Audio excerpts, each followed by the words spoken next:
next up is supporting underrepresented communities in the NFT space. This is a fantastically important topic. You can say. Cynthia's not here. Okay, so it's Hamisha, Lucy, and Alison. Is that correct? Yes? Yes, and Soniya will be running through the door. Oh, in a Soniya's moment. coming. Cynthia's not coming. Okay, right. And so, supporting underrepresented communities in the NFT space. This is something that we don't really give a lot of wordplay to, and we have.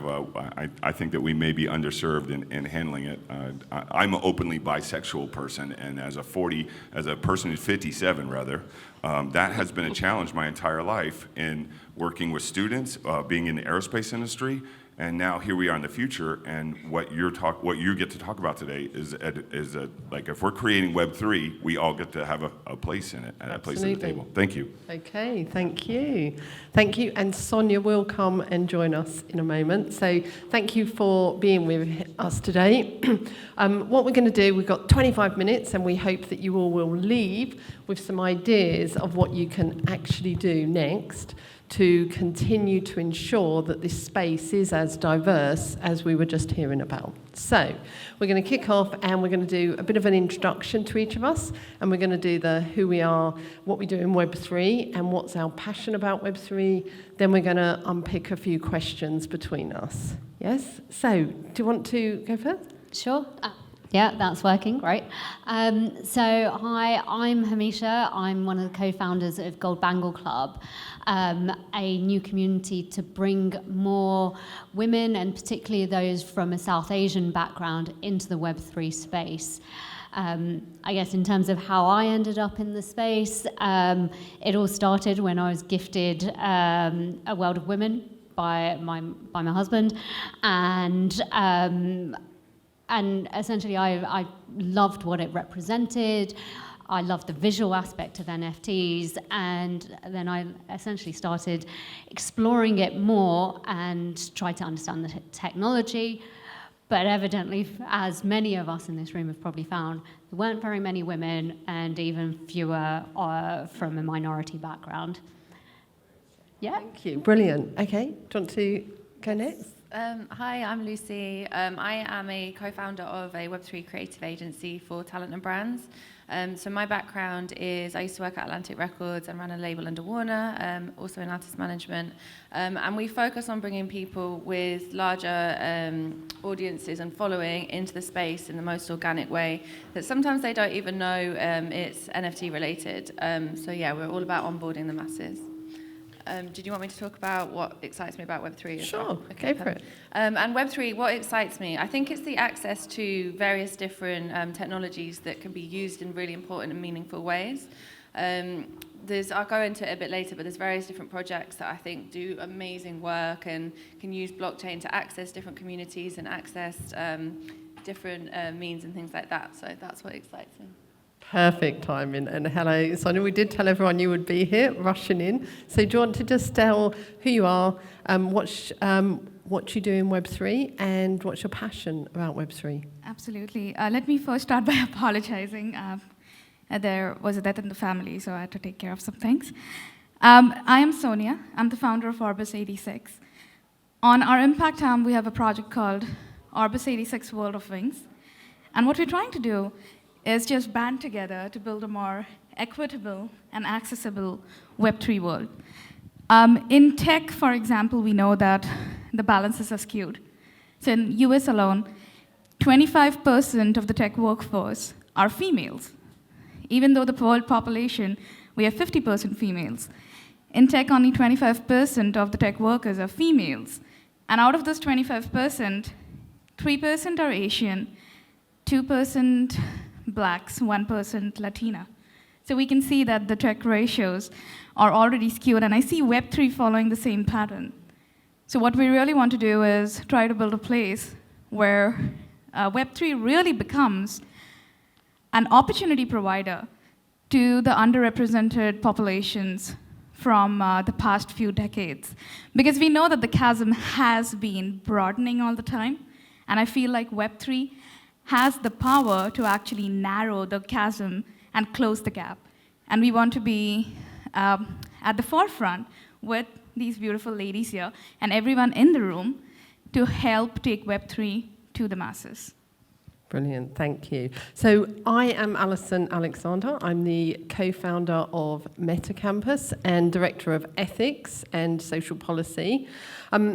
I came to Web3 through a conversation with Pera, and he sent me a document to read around the development of Web3. And it was one of those aha moments when you read it and you think, oh my God, we've really got an opportunity here to change the dynamics of the world. We've got a real opportunity to change the economics of the world. Now, all that might sound really, oh yeah, but that's really aspirational. Everyone at this conference is aspirational, and that is how we are going to do it. Yeah? So for me, it was that. But what was really clear to me was we do need to help people learn. Yep. And so that's how Mehta Campus, how we came about. And Mehta Campus is around education, like lots of people are, but we really believe in lifelong, in real life learning. Yep, I'm a kind of doer, so I like to be in the room, to be listening, to participate in the conversation, and we really feel in the Web3 world that's what it's about, really being in there. So we're collaborating with lots of creators, all the wonderful people here, to actually really bring it alive. What does Web3 mean? Because as we've heard, conversation so far, it's not just about the tech tools, it's not just therefore about learning how to use them, but it's actually about understanding the mindset. The decentralization. So Mehta Campus was born to do education, and luckily we have an incubator where we can help new startups come to market. And we have a great a couple that I'm going to talk about over the next 15 minutes. So that's us. So we've heard a bit about what we're here, what's our passion, what drives us. And so what we wanted to do, we've got a few questions that we're going to kick off with, and we're going to start with yourself. So what we wanted to do is to start the conversation about the action. What action have you seen taken or are taking to really change the balance and to bring more women of colour into the Web3 world? So probably a year ago, this is Soniya, right? Probably a year ago, NFTs started getting more press, more media, and people started hearing the terms of NFT. I mentioned earlier that I was first introduced to the space through World of Women. And then as I headed down that rabbit hole, I discovered some fantastic women-led projects. So My BFF, Hug, and they were great at making the space accessible. So that first webinar that I attended with My BFF, really broke down the basics of the Web3 space, of NFTs, of how to set up a wallet, and did it in a way that felt accessible. There wasn't jargon involved, and at any time there was an explanation, was a term used that wasn't familiar for the people attending, it was explained in simple terms. And so those are probably the two biggest examples that I've seen where it's taking people with absolutely no knowledge around Web3 and NFTs and onboarding them. Since then, there have been a huge number of other communities that are building, but they're building in pockets and going to meeting the audience where they're at, I think is the best way to summarize it. And that's what we're doing with Gold Bangle Club, is that we know that the audience we're targeting are not, they barely even know what Web3 is. So we're going to the places where they are and saying, this is Web3, we will meet you where you are and take you on that journey from the beginning. So an example of that for us is making sure that our educational webinars are at a time and in a medium that's accessible. So not doing a webinar in the middle of the day when many people are working, for example. So I think the projects that we've seen that are doing it well are breaking down those barriers that have historically prevented people from wanting to even step into the space. Brilliant, thank you. So Sonia, would you want to share some more thoughts around how you can bring in wider groups as well and really address their needs and ensure that, again, Web3 is much more inclusive? Yeah, so we work across a number of different projects with various different communities. So we're working with a very large Afrobeats artist in Africa. Initially, there was a huge Lion King illustrator put forward who's a white male American man that was put forward as the artist. That for us didn't feel tonally right at all. So we've completely reskinned the project to be all about it's for Africa by Africa, and let's include the people as part of this and the learning journey. And we are pretty global with who we're working with, and we have. Because we're a creative agency, we have access to, or we'll look for artists that are representatives of the communities we're working for, and we'll put a whole list of suggestions forward, particularly of that vein, rather than going with, I don't know, the biggest artist or who contacts us or the easiest suggestions. It's about let's find artists that are doing dope stuff and can be championed in a wider vein.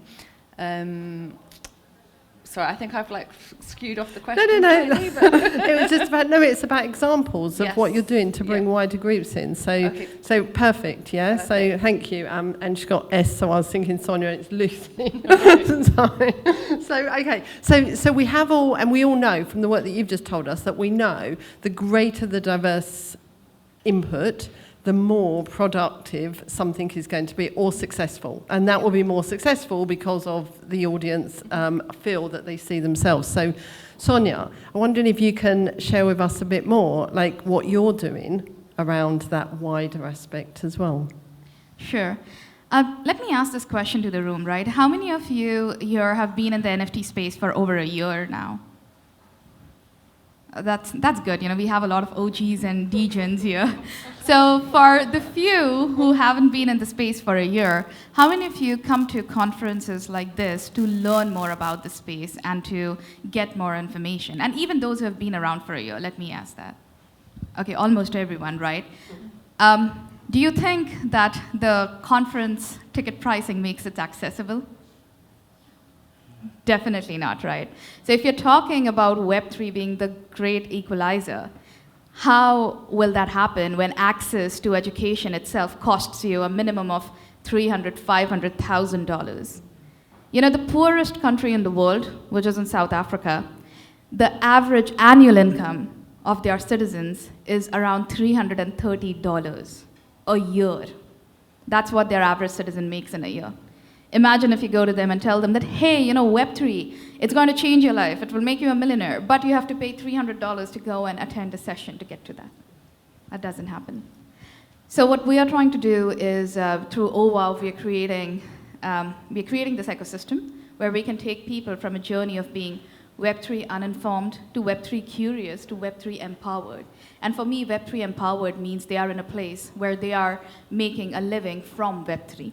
And that doesn't just mean by gambling their chances on an NFT or a crypto token to 100x, but it means taking up real jobs in Web3, because over this decade, that's what we're going to see, Web3 enterprises. However, the skills are lacking. You don't have enough skills to support the metaverses coming up. You don't have enough skills to support the various programming languages we have. We have Solidity, Rust, Haskell, with Aptos Move, right? And even JavaScript, right? Which is what Hedera uses. So what we want to do is help people gain those skills and along the way make a living. And I think that is important. But to get to that, you have to meet people where they are at. So it is important that we have these kind of meetups, real life meetups, but in a setup where it is accessible. So empowering campus ambassadors, right? So that universities, this education is being imparted, but not at a cost. And so by bringing women leaders from different chains together, we are able to also get access to the foundations on these chains. And through these foundations, we can get grants that we further institute into micro grants, because hosting a meetup in Nigeria, where in a campus you're getting 100 students together and you give them some swag. A lot of students will just come for a free t-shirt, but they will walk away with something more valuable without even without even knowing that, hey, what I've learned is more valuable than this t-shirt.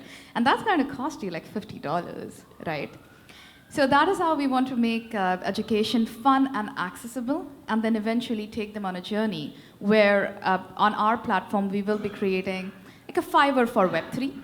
And we believe that getting the right credential. Like today when you go to Fiverr and try to hire someone, you don't know what experience those guys have, but we'll have a credentialing ecosystem created that eventually allows people to use those credentials to apply for jobs, to apply for gigs, and make a living out of it. Brilliant, thank you. And it is around those real, tangible, concrete things that we all need to take away. And I think everyone in the room would think about, actually, how do we afford to be here? I mean, as us, the speakers, we're here because we actually are speakers, and therefore we didn't have to pay that fee. And that's a really important point. We wouldn't be here otherwise. So again, they are real things that have to take place. Yeah. So, and I just want to add an example of, I said earlier that we were about an incubator and bringing along startups. A couple of things about that. We have one that's very much around bringing employment to people where they are.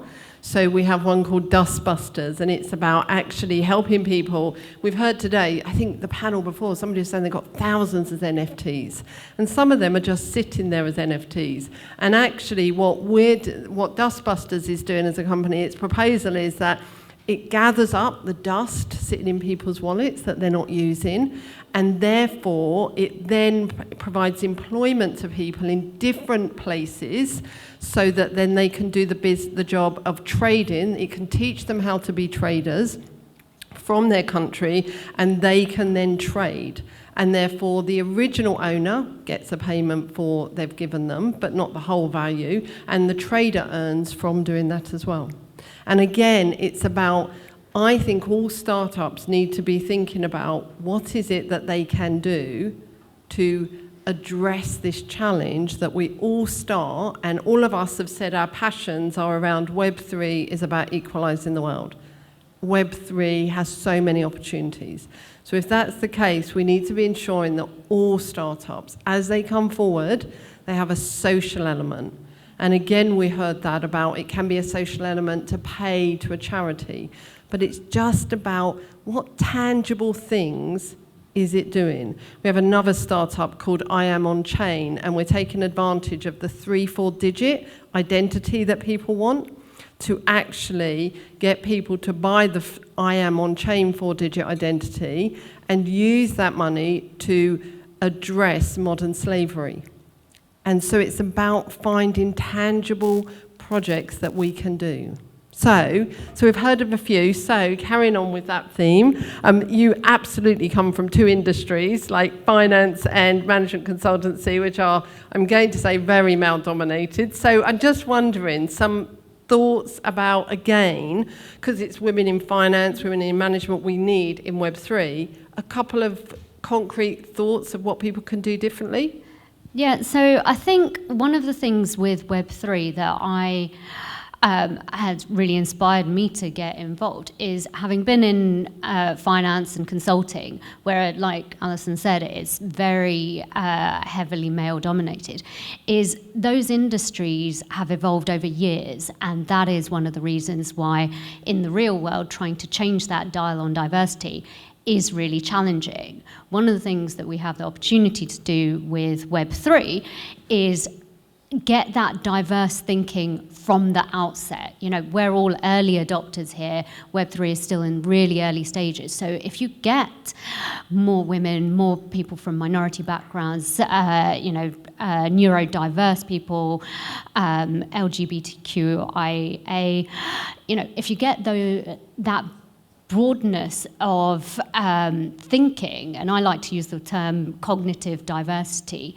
involved in the creation of Web3 and how it evolves. To your point, Alison, around having startups also get those diverse minds in, then it won't be, I guess, an effort later on to move the dial on diversity, because it would have been created with that diversity from the start.